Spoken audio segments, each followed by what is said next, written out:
ಸ್ನೇಹಿತರೆ ನಮಸ್ಕಾರ. ನಿಮ್ಗೆಲ್ರಿಗೂ ನಮ್ಮ ನವ ಚಾನಲ್ಗೆ ಸ್ವಾಗತ. ಇಂದಿನ ವಿಡಿಯೋದಲ್ಲಿ ಇದೀಗ ನಾವು ನಮ್ಮ ಮುಂದಿನ ಸಿಟಿಟಿಗಾಗಿ ಪ್ರತಿನಿತ್ಯ ಹಿಂದಿನ ಒಂದು ಪ್ರಶ್ನೆ ಪತ್ರಿಕೆಗಳನ್ನ ಬಿಡಿಸ್ತಾ ಹೋಗ್ತಾ ಇದೀವಿ. ಅದರಲ್ಲಿ ಇಂದು ಸಹ ಅಷ್ಟೇ ಪತ್ರಿಕೆ 1 ಮತ್ತೆ ಪತ್ರಿಕೆ 2ಕ್ಕೂ ಉಪಯುಕ್ತವಾದಂತ ಕನ್ನಡದ ವ್ಯಾಕರಣ ಮತ್ತೆ ಬೋಧನಾಶಾಸ್ತ್ರಕ್ಕೆ ಸಂಬಂಧಿಸಿದಂತ ಹಳೆಯ ಪ್ರಶ್ನೆ ಪತ್ರಿಕೆಗಳನ್ನ ಬಿಡಿಸ್ತಾ ಹೋಗ್ತಾನೆ. ಸೊ ನೀವು ನೋಡ್ತಾ ಹೋಗ್ಬೋದು, ಬಹಳಷ್ಟು ಪ್ರಶ್ನೆಗಳು ಹೆಚ್ಚೆಚ್ಚಾಗಿ ರಿಪೀಟ್ ಆಗ್ತಾನೆ ಇದಾವೆ. ಸೊ ಅದರಿಂದ ನೀವೇನ್ ಮಾಡ್ತಾ ಹೋಗ್ಬೇಕು, ಸೊ ನೀವು ಏನೆಲ್ಲ ತಯಾರಾಗಿರೋ ಜೊತೆಗೆ ನೀವು ಹಳೆಯ ಪ್ರಶ್ನೆ ಪತ್ರಿಕೆಗಳನ್ನು ಬಿಡಿಸುವಂತದ್ದು ತುಂಬಾ ಉತ್ತಮ ಅಂತ ನನ್ನ ಭಾವನೆ ಅಷ್ಟೇ. ಸೊ ಇದನ್ನ ನೀವು ಮಾಡ್ತಾ ಹೋದ್ರೆ ಏನಾಗುತ್ತೆ, ಯಾವೆಲ್ಲ ಒಂದು ವಿಭಾಗದಿಂದ ಪ್ರಶ್ನೆಗಳನ್ನು ತೆಗಿತಾ ಹೋಗ್ತಾರೆ ಅನ್ನೋ ಒಂದು ಮಾಹಿತಿ ನಿಮ್ಗೆ ಹೆಚ್ಚಾಗಿ ಸಿಗ್ತಾ ಹೋಗುತ್ತೆ. ಅದಕ್ಕಿಂತ ಮುಂಚಿತವಾಗಿ ಸ್ಪರ್ಧಾ ಮಿತ್ರ, ನೀವು ಇದೇ ಮೊದಲ ಬಾರಿಗೆ ನಮ್ಮ ಚಾನಲ್ಗೆ ಭೇಟಿ ಕೊಡ್ತಿದ್ರೆ ದಯವಿಟ್ಟು ನಮ್ಮ ಚಾನಲ್ ಸಬ್ಸ್ಕ್ರೈಬ್ ಮಾಡ್ಕೊಳ್ಳಿ. ಹಾಗೆ ಪಕ್ಕದಲ್ಲಿರುವಂತಹ ಬೆಲ್ ಐಕನ್ ಕ್ಲಿಕ್ ಮಾಡ್ಕೊಳ್ಳಿ. ನಾವು ಮಾಡುವಂತಹ ಎಲ್ಲಾ ತರಗತಿಗಳ ನೋಟಿಫಿಕೇಶನ್ ನಿಮಗೆ ಮೊದಲೇ ಸಿಗ್ತಾ ಹೋಗುತ್ತೆ. ಅದಷ್ಟೇ ಅಲ್ಲದೆ ಈಗಾಗಲೇ ನಾವು ಬಹಳಷ್ಟು ಪ್ರಶ್ನೆ ಪತ್ರಿಕೆಗಳು ಸರಿಸುಮಾರಾಗಿ 10 ರಿಂದ 12 ಪ್ರಶ್ನೆ ಪತ್ರಿಕೆಗಳನ್ನ, ಕನ್ನಡ ಪ್ರಶ್ನೆ ಪತ್ರಿಕೆಗಳನ್ನ ಬಿಡಿಸಿದೀನಿ. ಅದನ್ನ ಏನ್ ಮಾಡಿದೀನಿ, ಪ್ಲೇ ಲಿಸ್ಟ್ ಆಗು ಮಾಡಿಟ್ಟಿದ್ದೀನಿ. ಸೊ ನಿಮ್ಗೆ ಯಾರು ಬೇಕೋ ಅದನ್ನ ನೀವು ನೋಡ್ಬೋದು. ಅಂದ್ರೆ ಎಲ್ಲಾ ಹಳೆ ಒಂದು ಪ್ರಶ್ನೆ ಪತ್ರಿಕೆಗಳನ್ನ ಇದೇ ಒಂದು ಸರಿಸುಮಾರು 10 ರಿಂದ 15 ದಿನದ ಹಿಂದೆ ಸಂಪೂರ್ಣವಾಗಿ ಡೈಲಿ ಬಿಡಿಸ್ಕೊಂಡು ಬರ್ತಾ ಇದೀನಿ. ಸೊ ಅದ್ರ ಜೊತೆಗೆ EVS ಪ್ರಶ್ನೆ ಪತ್ರಿಕೆಗಳನ್ನ ಬಿಡಿಸಿದೀವಿ. ಜೊತೆಗೆ ಗಣಿತ, ಮ್ಯಾಥ್ಸ್ ಪೇಪರ್ 1 ಮತ್ತೆ ಪೇಪರ್ 2 ಗೆ ಸಂಬಂಧಿಸಿದಂತೆ ಸೊ ಇವೆರಡೂ ಸೇರಿ ಒಂದು ಪ್ಲೇ ಲಿಸ್ಟ್ ಅನ್ನ ಮಾಡಿಟ್ಟಿದ್ದೀನಿ. ಸೊ ಅದನ್ನು ನೀವು ಗಮನಿಸ್ತಾ ಹೋಗ್ಬೋದು. ಜೊತೆಗೆ ಸೋಷಿಯಲ್ ಸೈನ್ಸ್ ಗೆ ಸಂಬಂಧಿಸಿದಂತೆ ಇವತ್ತಿನ ಸಹ ನಾನು ತರಗತಿಗಳನ್ನ ಮಾಡ್ತಾ ಹೋಗ್ತೀನಿ. ಸೋಷಿಯಲ್ ಸೈನ್ಸ್ ಸಂಬಂಧಿಸಿದ ಸಹ ಅಷ್ಟೇ ಈಗಾಗಲೇ 2 ವಿಡಿಯೋವನ್ನ ಮಾಡಿದ್ದು. ಸೊ ನಾನು ಇವತ್ತು ಸಹ ಒಂದು ವಿಡಿಯೋ ನಮ್ಮ ಚಾನಲ್ ಅಪ್ಲೋಡ್ ಆಗುತ್ತೆ. ಜೊತೆಗೆ ಇನ್ಯಾವ ಸಬ್ಜೆಕ್ಟ್ ಇದೆ, ಸೈಕಾಲಜಿಗೆ ಸಂಬಂಧಿಸಿದಂತೆ ಸೊ ಇನ್ನ ಮುಂದೆ ಈ ವಾರ ಏನಿದೆಯೋ ಈ ವಾರ ಪೂರ್ತಿ ನಮಗೆ ಸೈಕಾಲಜಿ ಸಂಬಂಧಿಸಿದ ಕ್ಲಾಸಸ್ ಬರ್ತಾ ಹೋಗ್ತವೆ. ಸೊ ಇದಿಷ್ಟು ಹೇಳ್ತಾ, ಸೊ ಈಗಾಗಲೇ ಸೈಕಾಲಜಿ ಮೇಲೆ ಸಹ ಒಂದು ಕ್ಲಾಸ್ ಮುಗಿದಿದೆ. ಅದರ ಒಂದು ವಿಡಿಯೋ ಸಹ ನೀವು ನಮ್ಮ ಚಾನಲ್ ವಿಡಿಯೋಗಳಲ್ಲಿ ನೋಡ್ತಾ ಹೋದ್ರೆ ಅಲ್ಲಿ ನಿಮ್ಗೆ ಸಿಗ್ತಾ ಹೋಗುತ್ತೆ. ನೀವು ನೋಡ್ತಾ ಹೋಗ್ಬೋದು, ಇದು ಕನ್ನಡದ ಪ್ರಶ್ನೆ ಪತ್ರಿಕೆ. ಸೊ ಪೇಪರ್ 1 ಕನ್ನಡ ಲ್ಯಾಂಗ್ವೇಜ್ ಅಂತ ಇದೆ. ಸೊ ಈ ಕನ್ನಡ ಲ್ಯಾಂಗ್ವೇಜ್ ಅಲ್ಲಿ ನೀವು ನೋಡ್ಬೋದು, ಈ ಒಂದು ಪ್ರಶ್ನೆ ಪತ್ರಿಕೆಯನ್ನು ಆಲ್ರೆಡಿ ಬಿಡಿಸಿದೀನಿ. ಸೊ ಈಗೇನು ಈ ಪ್ರಶ್ನೆ ಪತ್ರಿಕೆ 120 90 121 ಇದೆಯೋ ಈ ಪ್ರಶ್ನೆ ಪತ್ರಿಕೆನ ಆಲ್ರೆಡಿ ಬಿಡಿಸಿದೀನಿ. ನೋಡಿ, ಯಾರೆಲ್ಲ ನೀವು ಲ್ಯಾಂಗ್ವೇಜ್ 1 ಅನ್ನ ತಗೊಂಡಿದ್ದೀರೋ ಸೊ ನಿಮಗೆ ಕನ್ನಡ ಪ್ರಶ್ನೆ ಪತ್ರಿಕೆ ಇರುವಂತದ್ದು 91 ರಿಂದ 120. ಓಕೆನಾ? ಸೊ ನಾನು ಇಲ್ಲಿ ಏನ್ ಮಾಡ್ತಾ ಇದ್ದೀನಿ, ಈ ಪ್ರಶ್ನೆ ಪತ್ರಿಕೆನ ಆಲ್ರೆಡಿ ಬಿಡಿಸಿರೋದ್ರಿಂದ ಇದೇ ರೀತಿಯ ಮತ್ತೊಂದು ಪ್ರಶ್ನೆ ಪತ್ರಿಕೆ ನಮ್ಗೆ ಭಾಷೆ 2ರಲ್ಲೂ ಬರ್ತಾ ಹೋಗುತ್ತೆ. ಸೊ ಸೇಮ್ ಆಲ್ಮೋಸ್ಟ್ ಒಂದೇ ರೀತಿಯ ಕ್ವಶನ್ಸ್ ಇರ್ತವೆ. ಮತ್ತೆ ಗ್ರಾಮರ್ ಆಗಿರ್ಬೋದು, ಬೋಧನಾಶಾಸ್ತ್ರ ಆಗಿರ್ಬೋದು, ಕನ್ನಡಕ್ಕೆ ಎಲ್ಲೋದ್ರೂ ಸಹ ಒಂದೇ ರೀತಿಯಾಗಿರುತ್ತೆ. ಸೊ ನಾನಿಲ್ಲಿ ಇವತ್ತು ಈ ಪ್ರಶ್ನೆಗಳನ್ನ ಬಿಡಿಸ್ತಾ ಹೋಗ್ತೀನಿ. ನೋಡಿ, ಮತ್ತೆ ನಾನು ಬಹಳಷ್ಟು ಸಲ ಹೇಳಿದೀನಿ. ಸೊ ಇಲ್ಲಿ ನಮ್ಗೆ ಹೆಚ್ಚಿನ ಪ್ರಶ್ನೆಗಳು ಎಲ್ಲಿಂದ ಬರ್ತವೆ, ಸೊ ತರ್ಜುಮೆ ಆಗಿ ಬರ್ತವೆ, ಮೀನ್ಸ್ ಟ್ರಾನ್ಸ್ಲೇಟ್ ಆಗಿ ಬರ್ತವೆ. ಸೊ ಅದರಿಂದ ಪ್ರಶ್ನೆಗಳನ್ನ ಅರ್ಥ ಮಾಡ್ಕೊಳ್ಳೋದು ಇಂಪಾರ್ಟೆಂಟ್. ಜೊತೆಗೆ ಯಾವ ಒಂದು ವಿಷಯದ ಆಧಾರಿತವಾಗಿ ಪ್ರಶ್ನೆಗಳನ್ನ ಕೇಳಿದ್ದಾರೆ ಅನ್ನೋದನ್ನ ಅರ್ಥೈಸಿ ನೀವು ಆನ್ಸರ್ ಮಾಡ್ತಾ ಹೋಗ್ಬೇಕಾಗುತ್ತೆ. ಮತ್ತೆ ನೀವು ಇವಾಗಿನ ಒಂದು ಪ್ರಶ್ನೆ ಪತ್ರಿಕೆ ನೋಡ್ತಾ ಹೋಗ್ಬೋದು. ಇದು 2020 ಅಥವಾ 2018 ಪ್ರಶ್ನೆ ಪತ್ರಿಕೆ ಅಂತ ನಾನು ಅನ್ಕೊಳ್ತೀನಿ. ಸೊ ಈಗಿರುವಂತ ಪ್ರಶ್ನೆ ಪತ್ರಿಕೆಗಳನ್ನ ನಾನು ಬಹಳಷ್ಟು ಪ್ರಶ್ನೆ ಪತ್ರಿಕೆಗಳನ್ನ ಬಿಡಿಸಿದ್ದೀನಿ. ನೀವು ನೋಡ್ತಾ ಹೋದಾದ್ರೆ ಸೊ ಇಲ್ಲಿ ಮೊದಲಿಗೆ ನಿಮ್ಗೆ ಏನ್ ಬರುತ್ತೆ ಅಂತಂದ್ರೆ ವ್ಯಾಕರಣ ಬರುತ್ತೆ. ವ್ಯಾಕರಣ ಅಂತಂದ್ರೆ ಮೊದಲಿಗೆ ನಿಮ್ಗೆ ಒಂದು ಪ್ಯಾರಾಗ್ರಾಫ್ ಕೊಟ್ಟು ಅದರಲ್ಲಿ ವ್ಯಾಕರಣ ಸಿಗುತ್ತೆ. ಅದಾದ್ಮೇಲೆ ನಿಮ್ಗೆ ಏನ್ ಸಿಗುತ್ತೆ, ಬೋಧನಾಶಾಸ್ತ್ರ ಸಿಗ್ತಾ ಹೋಗುತ್ತೆ. ಸೊ ನಮ್ಮ ಇಂದಿನ ಪ್ರಶ್ನೆ ಪತ್ರಿಕೆಯಲ್ಲಿ ಬೋಧನಾಶಾಸ್ತ್ರ ಮೊದಲು ಸಿಗುತ್ತೆ, ಪ್ಯಾರಾಗ್ರಾಫ್ ತದನಂತರ ಸಿಗ್ತಾ ಹೋಗುತ್ತೆ. ಯಾವ್ದಾದ್ರಾಗ್ಲಿ ನಮಗೆ ಪ್ರಶ್ನೆಗಳು ಒಂದೇ ರೀತಿಯಾಗಿರ್ತವೆ. ಈಗ ಹೆಚ್ಚಿನ ತಡ ಮಾಡದೆ ಮೊದಲನೇ ಪ್ರಶ್ನೆ ಚರ್ಚೆ ಮಾಡ್ತಾ ಹೋಗೋಣ. ಮೊದಲನೇ ಪ್ರಶ್ನೆ, ಪ್ರಾಥಮಿಕ ಶಾಲೆಯ ವಿದ್ಯಾರ್ಥಿಗೆ ಕೇಳುವ ಮತ್ತು ಮಾತನಾಡುವ ಕೌಶಲ್ಯ ವರ್ಧನೆಗೆ ಈ ಕೆಳಗಿನ ಯಾವ ಉಪಾಯವು ಹೆಚ್ಚು ಉಪಯುಕ್ತವಾಗಬಲ್ಲದು? ಪ್ರಾಥಮಿಕ ಶಾಲೆಯ ವಿದ್ಯಾರ್ಥಿಗಳಿಗೆ ಯಾವ ಕೌಶಲ್ಯಗಳಿಗೆ ಸಂಬಂಧಿಸಿದಂತೆ ಕೇಳುವ ಮತ್ತೆ ಮಾತನಾಡುವ ಕೌಶಲ್ಯ ವರ್ಧನೆಗೆ, ಅಲ್ಲಿ ಕೇಳುವಂತ ಕೌಶಲ್ಯನೂ ಬೆಳಿಬೇಕು, ಮಾತನಾಡುವಂತ ಕೌಶಲ್ಯವೂ ಬೆಳೀತಾ ಹೇಳ್ಬೇಕು. ಸೊ ಫಾರ್ ಎಕ್ಸಾಂಪಲ್ ಇಲ್ಲಿದೆ ಕತೆ ಹೇಳುವುದು. ಸೊ ಕತೆ ಹೇಳುವುದು ಮತ್ತೆ ಉತ್ಕಲನ. ಸೊ ಉತ್ಕಲನ ಮೀನ್ಸ್ ಡಿಕ್ಟೇಷನ್ ಹೇಳುವಂತದ್ದು. ಸೊ ಕತೆ ಹೇಳುವುದು ಓಕೆ. ಸೊ ಅದೇನಾಗುತ್ತೆ, ಮಾತನಾಡುವ ಕೌಶಲ್ಯವನ್ನ ಅಭಿವೃದ್ಧಿ ಮಾಡುತ್ತೆ, ಮತ್ತೆ ಕೇಳುವ ಕೌಶಲ್ಯವನ್ನು ಅಭಿವೃದ್ಧಿ ಮಾಡುತ್ತೆ. ಡಿಕ್ಟೇಷನ್ ಎನ್ನುವಂಥದ್ದು ಕೇವಲ ಡಿಕ್ಟೇಷನ್ ಅಂತದ್ದು ಬರವಣಿಗೆಯ ಕೌಶಲ್ಯಕ್ಕೆ ಸಂಬಂಧಿಸಿರುವಂತದ್ದು. ಡಿಕ್ಟೇಷನ್ ಎನ್ನುವಂಥದ್ದು ಬರವಣಿಗೆ ಕೌಶಲ್ಯಕ್ಕೆ. ಸೊ ಅಲ್ಲಿ ನಮ್ಗೆ ಕೇಳಿರುವಂತದ್ದು ಮಾತನಾಡುವ ಕೌಶಲ್ಯ ಕೇಳಿರೋದ್ರಿಂದ ಆಪ್ಷನ್ 1 ರಾಂಗ್ ಆಗುತ್ತೆ. ಇನ್ನು ಆಪ್ಷನ್ 2 ಪದ್ಯವನ್ನ ಆಡುವುದು ಮತ್ತೆ ಭಾಷಾ ಪ್ರಯೋಗಶಾಲೆ. ನೋಡಿ, ಪದ್ಯವನ್ನ ಆಡುವಂತದ್ದು ನಮ್ಗೇನಾಗುತ್ತೆ, ಮಾತನಾಡುವ ಕೌಶಲ್ಯಕ್ಕೆ ಬರುತ್ತೆ. ಬಟ್ ಭಾಷಾ ಪ್ರಯೋಗಶಾಲೆ ಅಂತ ಏನ್ ತಗೊಳ್ತೀವಿ, ಭಾಷಾ ಪ್ರಯೋಗಶಾಲೆ ನಮ್ಗೆ ಇಲ್ಲಿ ಕೇವಲ ಭಾಷೆಯಲ್ಲಿ ಏನಾದ್ರು ಲೋಪದೋಷಗಳು ಉಂಟಾಗ್ತಾ ಇದ್ರೆ, ತೊಂದರೆಗಳು ಉಂಟಾಗ್ತಾ ಇದ್ರೆ ನಾವೆಲ್ಲ ಏನ್ ಬಳಸ್ತೀವಿ, ಭಾಷಾ ಪ್ರಯೋಗಶಾಲೆಯನ್ನ ಬಳಸ್ತೀವಿ. ಸೊ ಇಲ್ಲಿ ನಮ್ಗೆ ಯಾವುದೇ ರೀತಿಯಾಗಿ ಕೇಳುವ ಕೌಶಲ್ಯಕ್ಕೆ ಸಂಬಂಧಿಸಿದಂತೆ ಯಾವುದೇ ರೀತಿಯಾಗಿ ಕೌಶಲ್ಯಗಳಿಗೆ ಇಲ್ಲಿ ಸಂಬಂಧಪಟ್ಟಿಲ್ಲ. ಸೊ ಇಲ್ಲಿ ಆಪ್ಷನ್ 2 ಸಹ ರಾಂಗ್ ಆಗ್ತಾ ಹೋಗುತ್ತೆ. ಅಭಿನಯ ಮತ್ತು ಸುದ್ದಿ ಸಮಾಚಾರ ಓದುವುದು. ಸೊ ಅಭಿನಯ ಅಂತಂದ್ರೆ ಸೊ ರೋಲ್ ಪ್ಲೇ ಮಾಡುವುದು. ಸೊ ಪಾತ್ರ ಅಭಿನಯ ಮಾಡುವಂತದ್ದು, ಪಾತ್ರಗಳನ್ನ ನಟಿಸುವುದು ಅಂತ ಹೇಳ್ತೀವಿ. ಪಾತ್ರ ಅಭಿನಯ ಮಾಡಿದಾಗ ಸೊ ಅಲ್ಲಿಗೆ ಮಾತನಾಡೋ ಕೌಶಲ್ಯನೂ ಹೆಚ್ಚಾಗ್ತಾ ಹೋಗುತ್ತೆ. ಜೊತೆಗೆ ಸುದ್ದಿ ಸಮಾಚಾರ ಓದುವುದು. ಸೊ ಸುದ್ದಿ ಸಮಾಚಾರ ಓದುವಂಥದ್ದು ಇದು ಓದುವಿಕೆಯ ಕೌಶಲ್ಯ. ಸೊ ಓದುವುದರ ಕೌಶಲ್ಯ ಆಗುತ್ತೆ. ನೆಕ್ಸ್ಟ್ ಇಲ್ಲಿ ಇದು ಸಹ ಆಗೋದಿಲ್ಲ. ಸೊ ಅಲ್ಲಿ ಕೇಳ್ತಂದ್ರೆ ಮಾತನಾಡುವ ಕೌಶಲ್ಯಕ್ಕೆ ಸಂಬಂಧಿಸಿದ ಕೇಳಿದ್ರಿಂದ ಅಭಿನಯ ಸೊ ಇದಾಗುತ್ತೆ, ಸೊ ರೋಲ್ ಪ್ಲೇ ಆಗುತ್ತೆ. ಮತ್ತೆ ಪರಸ್ಪರ ಸಂವಾದ ಮೀನ್ಸ್ ಇದು ಸಹ ಸಂವಾದ ಮಾಡಿದಾಗ ಏನಾಗುತ್ತೆ, ಇದು ಮಾತನಾಡೋ ಕೌಶಲ್ಯಕ್ಕೆ ಸಂಬಂಧಿಸಿದೆ. ಅಭಿನಯ ಮಾಡುವುದರಿಂದ ಸಹ ಅದು ಮಾತನಾಡೋ ಕೌಶಲ್ಯಕ್ಕೆ ಸಂಬಂಧಿಸಿದೆ. ಜೊತೆಗೆ ಅಭಿನಯ ಮಾಡುವಾಗ ಕೇಳಿಸ್ಕೊಳ್ತಾರೆ, ಜೊತೆಗೆ ಪರಸ್ಪರ ಸಂವಾದ ಮಾಡಿದಾಗ್ಲೂ ಏನಾಗುತ್ತೆ, ಮಕ್ಕಳು ಕೇಳಿಸ್ಕೊಳ್ತಾ ಹೋಗ್ತಾರೆ. ಸೊ ಇದಕ್ಕೆ ಸಂಬಂಧಿಸಿದಂತೆ ಆನ್ಸರ್ ಯಾವ್ದಾಗ್ತಾ ಹೋಗುತ್ತೆ, ಆಪ್ಷನ್ 4 ಇದಕ್ಕೆ ಸರಿಯಾದ ಉತ್ತರ. ಅಭಿನಯ ಮತ್ತು ಪರಸ್ಪರ ಸಂವಾದ ಎನ್ನುವಂಥದ್ದು, ಅಭಿನಯ ಮತ್ತು ಪರಸ್ಪರ ಸಂವಾದ, ಆಪ್ಷನ್ 4 ಇದಕ್ಕೆ ಸರಿಯಾದ ಉತ್ತರ ಆಗುತ್ತೆ. ಎಸ್, ಇನ್ನ ಮುಂದಿನ ಪ್ರಶ್ನೆಯನ್ನ ಚರ್ಚೆ ಮಾಡ್ತಾ ಹೋಗೋಣ. ಮುಂದಿನ ಪ್ರಶ್ನೆ, ಭಾಷೆಯ ಸಂದರ್ಭದಲ್ಲಿ ಒಂದು ನಿಮಿಷ. ಭಾಷೆಯ ಸಂದರ್ಭದಲ್ಲಿ ಸುಧಾರಣ ಕಲಿಸುವಿಕೆ. ನೋಡಿ, ಸುಧಾರಣ ಕಲಿಸುವಿಕೆ ಮೀನ್ಸ್ ನೋಡಿ, ಇದು ಇಂಗ್ಲಿಷ್ ಟ್ರಾನ್ಸ್ಲೇಟೆಡ್ ವರ್ಡ್. ಸೊ ನಾವಿವಾಗ ಇನ್ನೇನ್ ಕರಿಬಹುದು, ಇನ್ನೊಂದು 2 ಹೆಸರಿಂದ ಪರಿಹಾರ ಬೋಧನೆ ಅಂತ ಕರೀಬಹುದು. ಪರಿಹಾರ ಬೋಧನೆ ನಮ್ಗೆ ಈಸಿಯಾಗಿ ಅರ್ಥ ಆಗುತ್ತೆ. ಬಟ್ ಆದ್ರೆ ಸುಧಾರಣ ಕಲಿಸುವಿಕೆ ಅಂತಂದ್ರೆ ಅಷ್ಟು ನಮ್ಗೆ ಕ್ಲಾರಿಟಿ ಸಿಗೋದಿಲ್ಲ. ಸೊ ನೀವು ಇಂಗ್ಲಿಷ್ ವರ್ಡ್ಸ್ ಅನ್ನ ಸ್ವಲ್ಪ ನೆನ್ಪಿಟ್ಕೊಳ್ಳಿ. ರೆಮಿಡಿಯಲ್ ಟೀಚಿಂಗ್ ಮೀನ್ಸ್ ಪರಿಹಾರ ಬೋಧನೆ ಆಗ್ತಾ ಹೋಗುತ್ತೆ. ಸೊ ಸುಧಾರಣ ಕಲಿಸುವಿಕೆಯ ಗುರಿ ಇದಾಗಿದೆ, ಪರಿಹಾರ ಬೋಧನೆ ಗುರಿ ಇದು ಅಂತ ಕೇಳ್ತಾ ಇರೋದಷ್ಟೇ. ಸೊ ಇದಕ್ಕೆ ಸಂಬಂಧಿಸಿದ ಆಪ್ಷನ್ಸ್ ಏನೇನು ಕೊಟ್ಟಿದ್ದಾರೆ, ವಿದ್ಯಾರ್ಥಿಗಳ ಪ್ರಾರಂಭಿಕ ತಪ್ಪುಗಳ ಸುಧಾರಣೆ ಮಾಡಬಹುದು, ಜ್ಞಾನಕ್ಕೆ ಸಂಬಂಧಿಸಿದ ತಪ್ಪುಗಳನ್ನ ಸುಧಾರಣೆ ಮಾಡಬಹುದು, ವಿದ್ಯಾರ್ಥಿಗಳಲ್ಲಿನ ಆತ್ಮವಿಶ್ವಾಸವನ್ನ ಮೂಡಿಸಬಹುದು, ಮೇಲಿನ ಎಲ್ಲವೂ ಅಂತ ಇದೆ. ನೋಡಿ, ಪರಿಹಾರ ಬೋಧನೆ ಕೊಡ್ತಾ ಇದೀವಿ ಅಂತಂದ್ರೆ ಅದ್ರ ಏನ್ ಮಾಡ್ತೀವಿ ನಾವು, ಪ್ರಮುಖವಾಗಿ ಅವರ ತಪ್ಪುಗಳನ್ನ ಕಂಡು ಹಿಡಿದು ಆ ತಪ್ಪುಗಳನ್ನ ಸುಧಾರಣೆ ಮಾಡ್ತಾ ಹೋಗ್ತೀವಿ. ತಪ್ಪುಗಳನ್ನ ಸಾಧ್ಯವಾದಷ್ಟು ಕಡಿಮೆಯಾಗಿ ಆ ತಪ್ಪುಗಳನ್ನ ಮಾಡದಿರೋಂದ್ರೆ ನಿಯಂತ್ರಣ ಮಾಡ್ತಾ ಹೋಗ್ತೀವಿ. ಇದು ಸರಿ ಇದೆ. ನೆಕ್ಸ್ಟ್, ಜ್ಞಾನಕ್ಕೆ ಸಂಬಂಧಿಸಿದ ತಪ್ಪುಗಳ ಸುಧಾರಣೆ. ಎಸ್, ಪರಿಹಾರ ಬೋಧನೆ ಮಾಡುವಂತದ್ದು ಅವರ ಜ್ಞಾನದಲ್ಲಿರುವಂತಹ ಕೆಲವೊಂದಿಷ್ಟು ತಪ್ಪುಗಳನ್ನು ಸಹ ಸುಧಾರಣೆ ಮಾಡ್ತಾ ಹೋಗುತ್ತೆ. ಯಾವಾಗ ತಪ್ಪುಗಳನ್ನ ಸುಧಾರಣೆ ಮಾಡ್ತೀವೋ ಆ ವಿದ್ಯಾರ್ಥಿಗಳಲ್ಲಿ ಆತ್ಮವಿಶ್ವಾಸ ಹೆಚ್ಚಾಗ್ತಾ ಹೋಗುತ್ತೆ. ಎಸ್, ನಾನೀಗ ಕನ್ನಡ ವ್ಯಾಕರಣದ ಬಗ್ಗೆ ಹೇಳ್ತಾ ಇದ್ರೆ, ಕನ್ನಡದಲ್ಲಿ ಪದಗಳು ತಪ್ಪಾಗಿ ಬೋಧನೆ ಮಾಡ್ತಾ ಇದೆ, ತಪ್ಪಾಗಿ ಉಚ್ಚರಿಸ್ತಾ ಇದೆ ಅಥವಾ ತಪ್ಪಾಗಿ ಬರಿತಾ ಇದೆ, ಅವಾಗ ಏನ್ ಮಾಡ್ತೀರಾ, ಅದನ್ನ ನೀವು ಯಾವ್ದೊಂದು ಪರೀಕ್ಷೆ ಮೂಲಕ ಕಂಡುಹಿಡಿತೀರಾ. ಕಂಡುಹಿಡಿದ ಆದ್ಮೇಲೆ ಏನ್ ಮಾಡ್ತೀರಾ, ಆ ತಪ್ಪುಗಳನ್ನ ಸುಧಾರಣೆ ಮಾಡ್ಕೊಳ್ಳೋಕೋಸ್ಕರ ಪರಿಹಾರ ಬೋಧನೆ ಕೈಗೊಳ್ತೀರಾ. ನೀವು ತಿಳ್ಕೊಂಡಿರುವಂತ ತಪ್ಪು, ನೀನು ಈ ರೀತಿಯ ತಪ್ಪು ತಿಳ್ಕೊಬಾರ್ದು, ಬೇರೆ ಈ ರೀತಿಯಾಗಿ ಉಚ್ಚಾರಣೆ ಮಾಡ್ಬೇಕಂತ ಹೇಳಿದಾಗ ಏನಾಗುತ್ತೆ, ಮಗುಗೂ ಜ್ಞಾನಕ್ಕೆ ಸಂಬಂಧಿಸಿದ ತಪ್ಪುಗಳಲ್ಲಿ ಸಹ ಸುಧಾರಣೆ ಆಗ್ತಾ ಹೋಗುತ್ತೆ.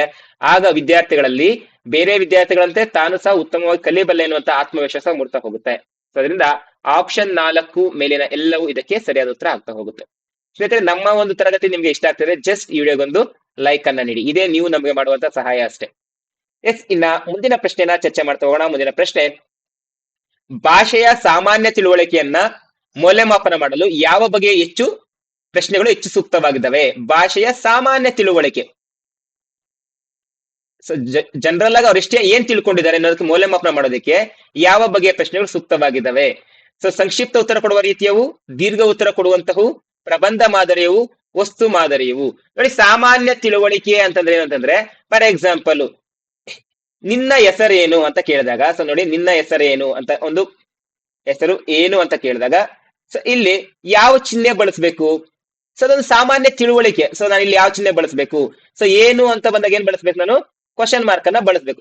ಸೊ ಈ ರೀತಿ ಕ್ವಶನ್ಸ್ ನನ್ಗೆ ಪ್ರಿಪೇರ್ ಮಾಡ್ಬೇಕು ಅಂತಂದ್ರೆ, ಸೊ ಸಿಂಪಲ್ ಆಗಿ ಈ ರೀತಿಯಾಗಿರುವಂತ ಕ್ವಶನ್ಸ್ ನಾನು ಫ್ರೇಮ್ ಮಾಡ್ಬೇಕಂದ್ರೆ ನಾನು ಯಾವ್ದು ತಗೋಬೇಕು, ಆಬ್ಜೆಕ್ಟಿವ್ ಟೈಪ್, ವಸ್ತುನಿಷ್ಠ ಮಾದರಿಯವು.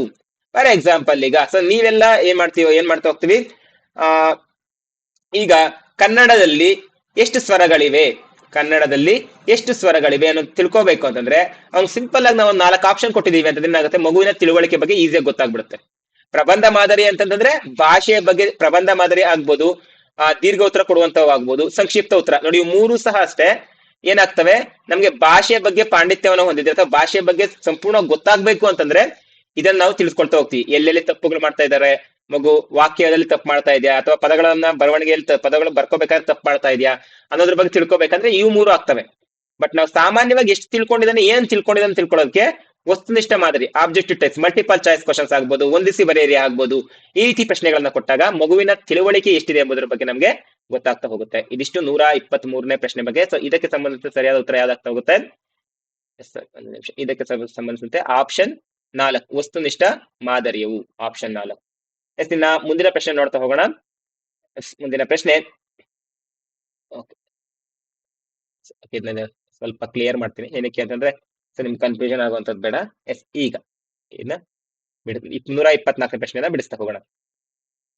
ಭಾಷೆಯ ಕಲಿಕೆಯ ಅಂತಸ್ಥ ಸಾಮರ್ಥ್ಯವನ್ನ ಮಕ್ಕಳು ಹುಟ್ಟಿನಿಂದಲೇ ಪಡೆದಿರುತ್ತಾರೆ, ಈ ಮಾತನ್ನ ಹೇಳಿದವರು ಯಾರು ಅಂತ ಕೇಳಿದ್ದಾರೆ. ನೋಡಿ, ಇದೊಂದು ನೇರವಾದ ಪ್ರಶ್ನೆ. ಸೊ ಯಾಕಂತಂದ್ರೆ ಸೊ ಬಹಳಷ್ಟು ವ್ಯಕ್ತಿಗಳು ಸೊ ಅವರವರು ಭಾಷೆಗೆ ಸಂಬಂಧಿಸಿದ ಬಹಳಷ್ಟು ಹೇಳಿಕೆಗಳನ್ನ ಕೊಟ್ಟಿರ್ತಾರೆ. ಇದರಲ್ಲಿ ಇದು ಒಂದು ಹೇಳಿಕೆ ಅಷ್ಟೇ. ಸೊ ಏನ್ ಹೇಳ್ತಾರೆ, ಭಾಷೆಯ ಕಲಿಕೆಯು ಅಂತಸ್ಥ ಸಾಮರ್ಥ್ಯವನ್ನ ಮಕ್ಕಳು ಹುಟ್ಟಿನಿಂದಲೇ ಪಡೆದಿರುತ್ತಾರೆ. ಅವ್ರು ಯಾವ ಭಾಷೆನ ಕಲಿಬೇಕೋ ಅದನ್ನ ಮಗು ಹುಟ್ಟಿನಿಂದಲೇ ಪಡ್ಕೊಳ್ತಾ ಬರ್ತಾ ಹೋಗುತ್ತೆ ಅಂತ ಎಂಬ ಪ್ರಸಿದ್ಧ ಹೇಳಿಕೆಯನ್ನ ನೋಮ್ ಚಾಮ್ಸ್ಕೈ ಅವರು ಕೊಡ್ತಾ ಹೋಗ್ತಾರೆ. So option 2. ಸೊ ನೋಮ್ ಚಾಮ್ಸ್ಕೈ ಅವರು ಹೋಗ್ತಾರೆ. ಅವರ ಸಿದ್ಧಾಂತದ ಪ್ರಕಾರ ಏನ್ ಹೇಳ್ತಾ ಹೋಗ್ತಾರೆ ಅಂತಂದ್ರೆ, ಮಾನವನ ಮೆದುಳಿನಲ್ಲಿ ಭಾಷೆ ಒಂದು ಸ್ವಾಧೀನ ಸಾಧನ. ಸೊ ಲ್ಯಾಂಗ್ವೇಜ್ ಅಕ್ವೈಸೇಷನ್ ಡಿವೈಸ್ ಅಂತ ಕರೀತಾರೆ. ಸೊ LAD ಗೆ ಫುಲ್ ಫಾರ್ಮ್ ಕೇಳ್ತಾರೆ, ಸರಿಯಾಗಿ ನೆನ್ಪಿಟ್ಕೊಳ್ಳಿ. LAD means language acquisition device, ಭಾಷಾ ಸ್ವಾಧೀನ ಸಾಧನ. ಬೇಕಾದ್ರೆ ಬರ್ಕೊಳ್ಳಿ, ಲ್ಯಾಂಗ್ವೇಜ್ ಅಕ್ವೈಸೇಷನ್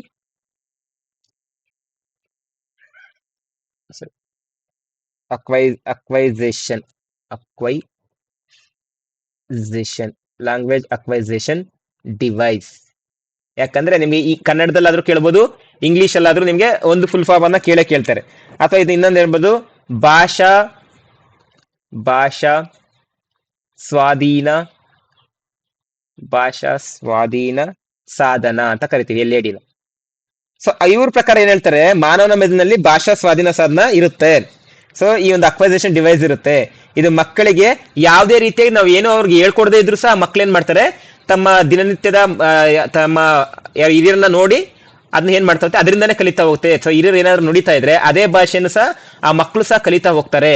ಸೊ ಆ ಕಲಿಯಬೇಕಂದ್ರೆ ಅದಕ್ಕೆ ಯಾರು ಸಹಾಯ ಮಾಡ್ತಾರೆ, LAD ಸಹಾಯ ಮಾಡ್ತಾ ಹೋಗುತ್ತೆ, ಭಾಷಾ ಸ್ವಾಧೀನ ಸಾಧನ ಸಹಾಯ ಮಾಡ್ತಾ ಹೋಗುತ್ತೆ ಅಂತ ನೋಮ್ ಚಾಮ್ಸ್ಕೈ ಅವರು ಹೇಳ್ತಾ ಹೋಗ್ತಾರೆ. ಸೊ ಇದಕ್ಕೆ ಸಂಬಂಧಿಸಿದಂತೆ ಆಪ್ಷನ್ 2 ಇದಕ್ಕೆ ಸರಿಯಾದ ಉತ್ತರ ಆಗ್ತಾ ಹೋಗುತ್ತೆ.